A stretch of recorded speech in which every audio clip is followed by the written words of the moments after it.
I walked into the grand ballroom, my wife beaming on my arm, and felt a knot of dread in my stomach.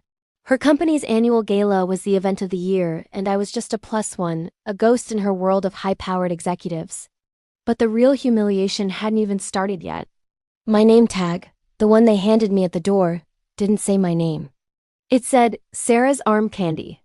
The moment I saw it, I knew. It was a joke, a cruel, calculated jab. I glanced at my wife, Sarah, hoping for a flicker of support, but she was already laughing along with her colleagues.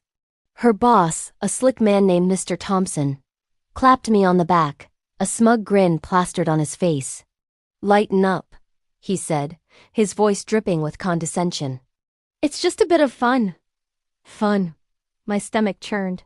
I felt 100 pairs of eyes on me. Some curious, some amused, all judging. The laughter echoed in the cavernous hall, each chuckle a tiny needle pricking at my pride. I wanted to scream, to throw the tag on the floor and walk out. But I didn't. I smiled, a tight, forced smile, and pinned the insulting tag to my suit jacket. I let them believe they had won. I let them think I was just the insignificant husband, the arm candy they so clearly saw me as. The evening was just beginning, and I had a different kind of ending in mind. The room was a sea of expensive suits and glittering gowns. I mingled, or rather, I drifted through the crowd, an invisible man wearing a badge of dishonor. Sarah was in her element, networking, laughing, completely oblivious to the storm brewing inside me. She would occasionally glance my way, a fleeting look of pity mixed with amusement, before turning back to her adoring circle. Her boss, Thompson, made it a point to introduce me to several people using the tag name. "This is Sarah's Arm Candy," he'd announce, and the group would titter. I just kept smiling, nodding, and shaking hands. Each handshake felt like a surrender, but I knew it was just part of the long game. I was a phantom, and phantoms can see things others miss. I saw the desperate glances between junior executives, the forced smiles, the quiet whispers about faltering projects and missed targets. This company, for all its glitz and glamour, was built on a foundation of sand. And just as they were getting comfortable with their little power play, I decided it was time to remind them who they were dealing with. If you enjoy emotional and dramatic revenge stories, please subscribe for more. I took a glass of sparkling water from a passing waiter and found a quiet corner with a clear view of the entrance. I didn't have to wait long. The energy in the room shifted subtly, a ripple of deference spreading from the doors. Mr. Henderson, the president and CEO of the entire corporation, had arrived. He was an older man, sharp with eyes that missed nothing. He wasn't just the president. He was the founder's son, the heart and soul of the company. And, as it happened, he was an old friend of my family.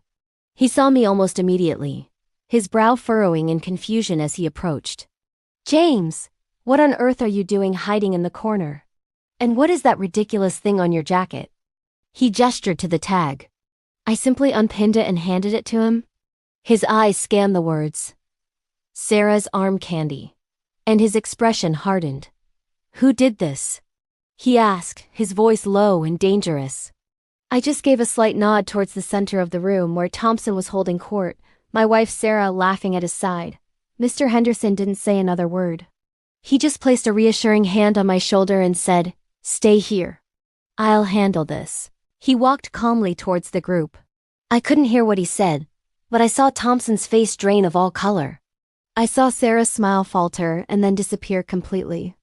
The laughter died, replaced by a thick, uncomfortable silence. Thompson started stammering, gesturing wildly, trying to explain. But Mr. Henderson just held up a hand, silencing him. He then turned and addressed the entire room. His voice, though not loud, carried with absolute authority. He spoke about respect, about professionalism, and about the values his father had built the company on. He never mentioned my name or the tag, but everyone knew. The humiliation I had felt earlier was now a palpable wave rolling through the crowd, directed squarely at Thompson and his clique. Sarah looked over at me, her eyes wide with the dawning horror and confusion. It was clear she had no idea about my connection to the president. She saw me as the simple, unassuming husband she could parade around and occasionally mock. She never once bothered to ask about my work, my family, or my life outside of her shadow. Mr. Henderson made his way back to me. James, I am so deeply sorry. This is inexcusable. I shook my head. It's not your fault, Robert. But it is a symptom of a larger problem here. He nodded grimly. I agree. He then gestured for me to follow him to the stage, where the main speeches were about to begin. Thompson was scheduled to give the keynote address.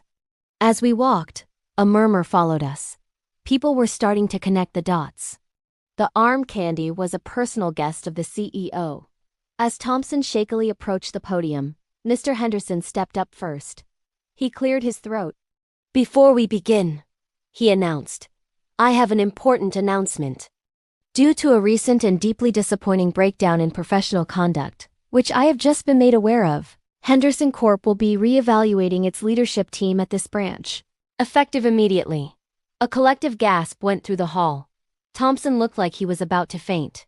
Furthermore, Mr. Henderson continued, his eyes finding mine in the crowd, I'd like to acknowledge a key partner who is with us tonight. A man whose strategic investments and guidance have been instrumental to our growth over the past 5 years. Someone whose family has been a cornerstone of this community and a partner to my own for decades. He paused, letting the weight of his words sink in. I am of course talking about Mr. James Worthington. He said my full name. The name that should have been on the tag. The name tied to one of the largest private investment firms in the state. The name that held a significant, controlling interest in several of Henderson Corp's key suppliers and subsidiaries. The silence was absolute. You could have heard a pin drop on the marble floor. I watched as Sarah's face transformed from shock to utter disbelief. Her boss, Thompson, looked like he had seen a ghost. The blood drained from his face, and his smug demeanor crumbled into pure terror. He knew. In that single moment, he understood the catastrophic mistake he had made. The arm candy he had spent all night mocking was not just some nobody. I was a major stakeholder in the ecosystem that kept his entire branch afloat. I held the purse strings to contracts worth millions. The little joke, the bit of fun, was about to cost them everything. I didn't need to say a word. I just stood there, letting the reality of the situation crash down upon them. The gala was over. Their careers as they knew them were over. And my marriage? That was over too. All because of one stupid, insulting name tag. Thanks for watching. Don't forget to subscribe for more Reddit-style revenge stories.